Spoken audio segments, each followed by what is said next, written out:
একটা খনি, বরফ তুমি বিক্রি করো আর না করো, বরফ কিন্তু দৈনিক বলতে থাকে। কথা বলেন ঠিক কিনা? যারা বরফের ব্যবসা করে, আল্লাহু আকবার, রাত না হতে হতে তাড়াতাড়ি তারা সেল দেয়া যায়। কারণ কি? কারণ এই বরফ যদি আমি রাখি, আস্তে আস্তে এক সময় শেষ হয়ে যাবে বইলা, আমার কোনো টাকা পাবো না, আমি কোনো অর্থ পাবো না, আমি কোনো বৃত্ত পাবো না, অর্থাৎ লস হইলেও এক সময় কিন্তু এই বরফ বিক্রি করে ফেলায়। কথা বলেন ঠিক কিনা? তোমার আমার হায়াতটা যতটুকু আল্লাহ তাআলা হায়াত ওই কুদরতি কলমে লেখছে, অতটুকু তুমি আমি হায়াত পাবো। অথচ কেন দুনিয়াতে আসলাম, কি করতেছে, কি জন্য আল্লাহ তাআলা পাঠাইছে? আল্লাহ তাআলা বলেন, আল্লাযী খালাকাল মাউতা ওয়াল হায়াতা লিয়াবলুয়াকুম আইয়ুকুম আহসানু আমালা।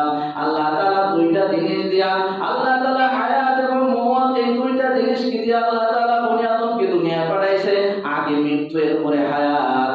আল্লাহ তাআলা এই দুই বস্তু দিয়া বনি আদমকে বানায় পাঠাই বলতেছে, আমি তোমাদেরকে পাঠাইলাম কার থেকে কার সুন্দর আমল হয়, বেশি আমল না সুন্দর আমল। কথা বলেন ঠিক কিনা?